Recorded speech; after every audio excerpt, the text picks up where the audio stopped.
You know, when a country completely rewrites its constitution, it's a huge deal. It's not just about changing a few rules, it's about redefining who they are as a people.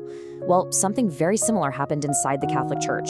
A massive shift in its internal law, what's called canon law, signaled one of the most profound identity changes in its entire modern history. And this, right here, captures the whole story in one image. The Church's idea of itself went from being a rigid pyramid, a society of unequals, to being this dynamic, interconnected community, the people of God. So how on earth did that happen? And what does it really mean? Well, that's exactly what we're about to dive into. All right, first things first. To really get what changed, we've got to look at how things used to be. Before the 1960s, the Church was seen in a very specific, top-down, hierarchical way. Yeah, this old-school view was a pyramid, plain and simple. At the very top, you had the clergy, the priests, the bishops, the pope. They were the stars of the show, the main characters, the active players. Everybody else, the laity, was seen for the most part as passive. They were there to receive spiritual help and follow along. In this model, the hierarchy was the Church, and all the focus was on what made each level different. And this entire pyramid structure was baked right into something called canon law. But listen, this is not just some dusty old rulebook. You should think of canon law as the Church's theology made real, made concrete. It's like a mirror that reflects how the Church sees itself, its identity, or what the experts call its ecclesiology.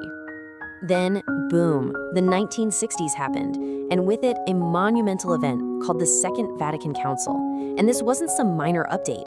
The council didn't just tweak the rules, it completely reimagined the very identity of the Church. It was a genuine seismic shift.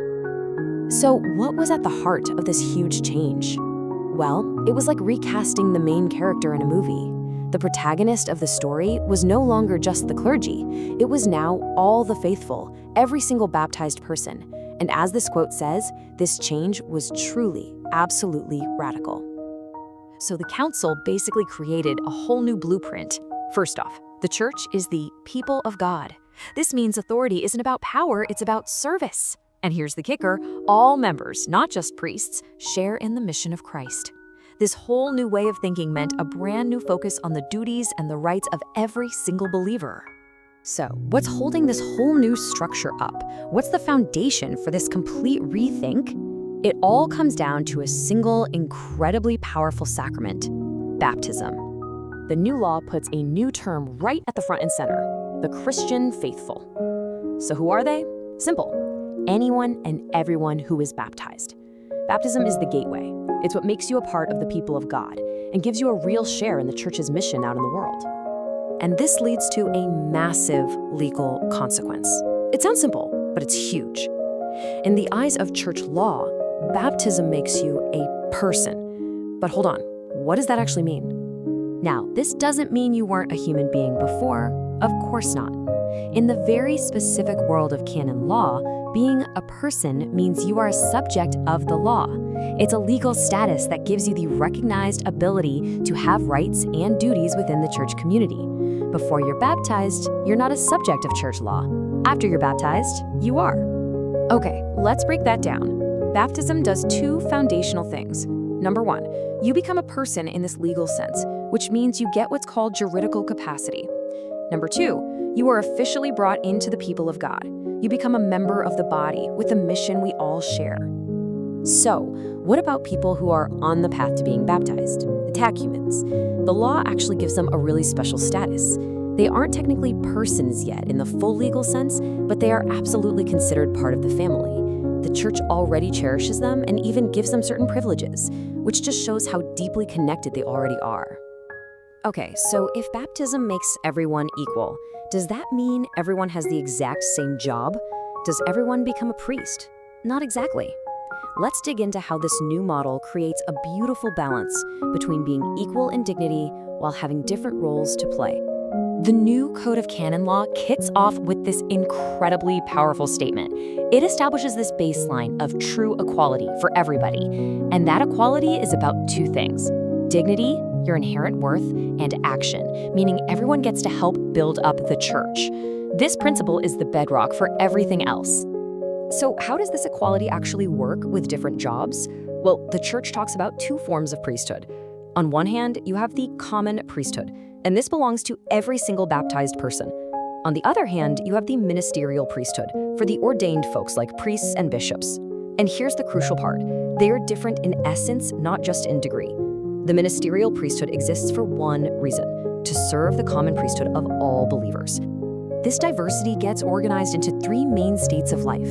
You've got the clerics, who are the ordained ministers. Then you have the laity, which is pretty much everybody else. And then there's this really unique group, the consecrated life. Think of monks, nuns, religious brothers. They can come from either the clergy or the laity, and they take special vows.